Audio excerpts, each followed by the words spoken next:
Assalamualaikum warahmatullahi wabarakatuh.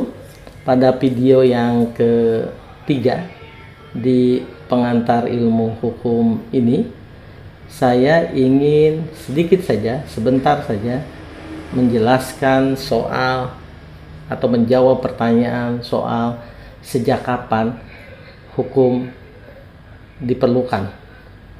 Pertanyaan sejak kapan hukum ini diperlukan, saya pikir ini berangkat dari dua pendekatan. Yang pertama pendekatan filosofis, yang kedua pendekatan sosiologis. Mengapa itu? Karena begini, pertanyaan sejak kapan hukum itu diperlukan, secara filosofis tentu saja jawabannya bisa beragam. Salah satunya misalnya karena sejak awal manusia itu dari berbagai pandangan ahli dan filsafat atau filosof, misalnya ada yang mengatakan bahwa manusia itu dalam posisi originalnya, dalam posisi asalinya, manusia itu cenderung kemudian ada persaingan, ada rivalitas antara satu manusia dengan manusia lainnya. Satu pandangan filsafat mengatakan itu. Bahkan kemudian ada yang sangat jauh sekali mengatakan bahwa manusia itu menjadi serigala bagi manusia lainnya. Manusia itu bellum omnium contra omnes, homo homini lupus. Ada yang mengatakan begitu. Nah, karena manusia itu satu dengan lainnya ada persaingan untuk dia bisa bertahan hidup dalam posisi asali, ya, maka kemudian mereka mencari atau mencoba menemukan mekanisme supaya mereka tidak saling menegasikan, tidak saling bermusuhan, tidak saling bunuh satu dengan lainnya. Karenanya mereka mencari mekanisme untuk itu. Mengapa mekanisme itu diperlukan? Karena sumber-sumber daya yang ada di lingkungan masyarakat itu terbatas. Sementara hasrat keinginan manusia itu cenderung tidak terbatas. Nah, untuk itu ada dua mekanisme. Mekanisme yang pertama, mekanisme yang mengatakan untuk membagi sumber-sumber daya. Pokoknya kita atau teman-teman, adik-adik, anak-anakku, ingat saja bahwa ini kita lagi berbicara manusia primitif gitu, manusia yang masih tradisional, di lama sekali, yang tidak terbayang berapa ribu tahun yang lalu. Ketika sumber daya terbatas, kan manusia mencari tempat-tempat di mana dia bisa hidup, sungai, di pinggir-pinggir sungai. Tetapi karena terbatas peralatannya, cara dia untuk mengelola sumber daya, lalu antar mereka berantem. Nah, mekanisme untuk menyelesaikan rebutan sumber daya di tengah masyarakat itu ada dua. Yang pertama, mekanisme diserahkannya kepada hukum, tanda kutip hukum rimba. Siapa yang kuat, dia yang dapat. Nah, mekanisme ini tentu saja itu kembali ke posisi tadi. Manusia saling negasikan, saling bermusuhan, saling bunuh, saling menghabiskan. Ada kemudian eksploitasi manusia satu dengan manusia lainnya. Ada penjajahan di atas muka bumi ini. Mekanisme hukum rimba ini, siapa yang kuat dia yang menang, itu tentu saja menghasilkan berbagai peperangan. Lalu kemudian mekanisme yang kedua, karena manusia terus berkembang pemikirannya, mencari ke arah lebih baik, itulah fungsi filsafat. Kemudian manusia menemukan mekanisme yang kedua, yaitu mekanisme bahwa pembagian sumber-sumber daya yang tersedia di lingkungan masyarakat itu harus dibagikan berdasarkan mekanisme yang diatur, disepakati oleh manusia itu sendiri. Lalu kemudian muncullah perjanjian antar masyarakat, kontrak sosial. Thomas Hobbes di antara filsufnya itu misalnya. Nah, di kesepakatan antar individu itu ada faktum yang bertemu, faktum unionis, untuk kemudian bersepakat bergabung dalam satu komunitas. Itu kemudian disebut dengan kontrak sosial. Hak-hak setiap individu itu diserahkan kepada kelompok besar itu. Namanya kemudian masyarakat.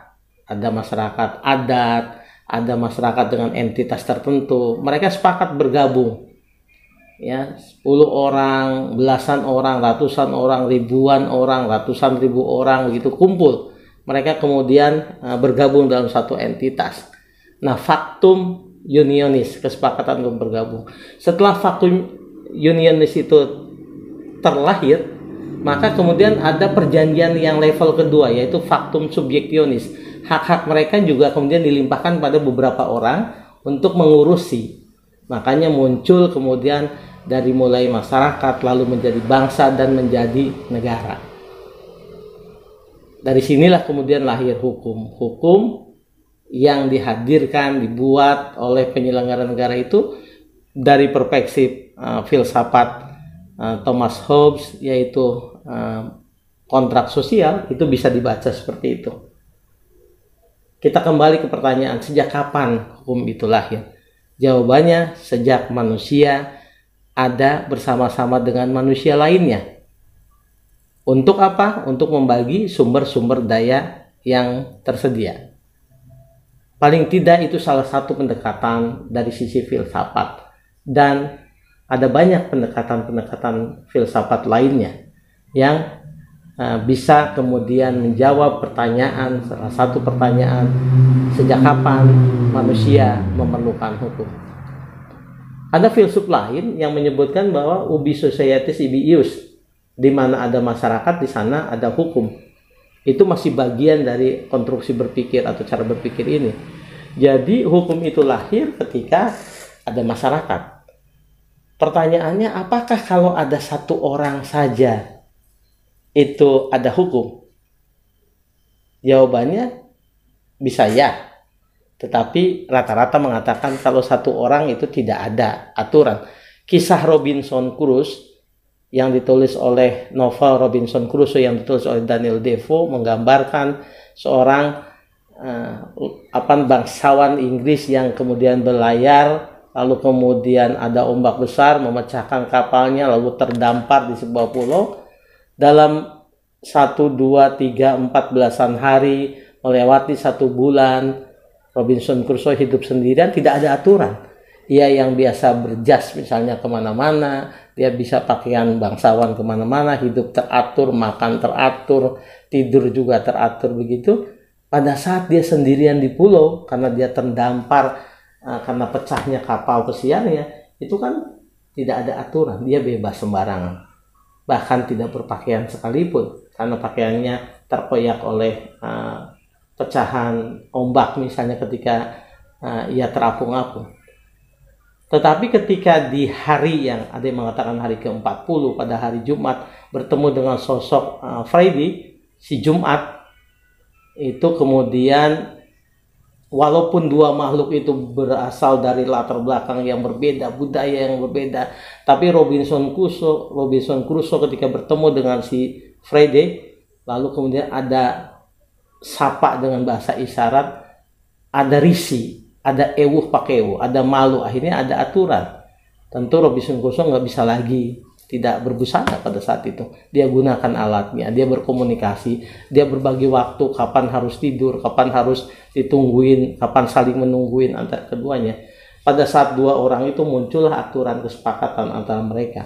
Bagaimana mereka bisa survive di tengah pulau itu. Saya tidak bermaksud menceritakan kisah Robinson Crusoe karena buku aslinya juga tidak saya baca, tapi ini untuk menggambarkan bahwa hukum itu hadir ketika ada dua orang atau lebih.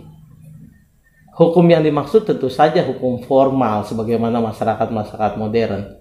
Tetapi sahabat, anak-anakku, pembelajar, saya ingin juga menceritakan bahwa di tengah masyarakat tidak hanya melulu aturan hukum atau kaidah hukum, ada juga kaidah-kaidah lain yang tidak hanya hukum begitu yang mengatur kehidupan masyarakat. Misalnya norma atau kaidah moral, ya, kaidah etika, norma susila, sumbernya itu moral kita. Kaidah susila itu misalnya ketika kita merasa risih ada orang tua, lalu kita bersin atau dehem kencang-kencang.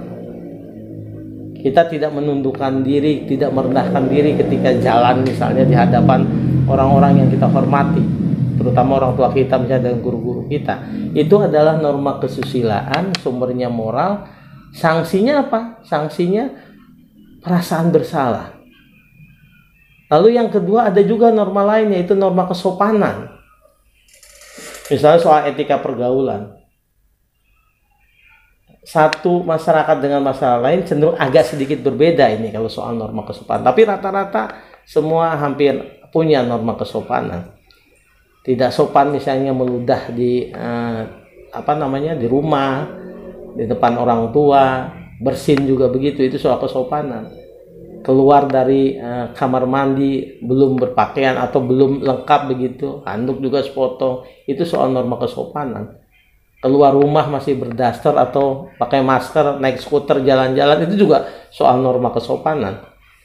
Sumbernya adalah etik pergaulan di masyarakat itu, dan sanksinya rasa malu, bahkan cemooh kalau dari luar. Yang ketiga naik lagi, ada norma kebiasaan. Norma kebiasaan di masyarakat setempat, sumbernya adalah kebiasaan masyarakat. Sanksinya, gunjingnya, bahkan kemudian bisa sanksi sosial. Lalu naik lagi ada norma adat. Norma adat itu sumbernya kebiasaan yang berulang-ulang, berpatron, lalu disahkan oleh lembaga adat. Sanksinya bisa jadi hukuman adat, bisa dibuang dari sepanjang adat. Bisa dia suruh untuk mengganti dengan berbagai model. Menyiapkan makanan, atau kemudian dia harus berkorban apa begitu, tanda kutip ya, berkorban, dan seterusnya. Itu ada norma adat.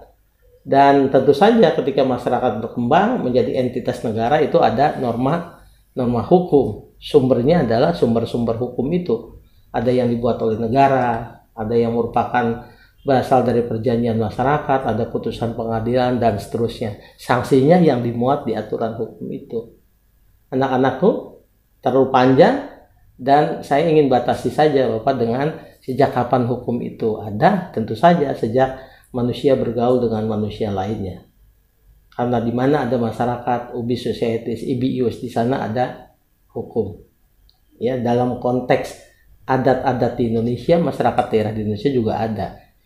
Kalau di Minangkabau misalnya ada Salingka Nagari. Setiap nagari itu ada komunitas masyarakatnya, ada hukumnya tersendiri. Kalau di daerah Sunda misalnya ada Carasa Desa, Cirisa Bumi. Setiap desa itu ada tata caranya sendiri. Saya pikir itu untuk menjawab pertanyaan sejak kapan hukum itu diperlukan atau ada, ya sejak manusia bergaul dengan manusia lainnya. Sampai ketemu di pertemuan berikutnya. Assalamualaikum warahmatullahi wabarakatuh.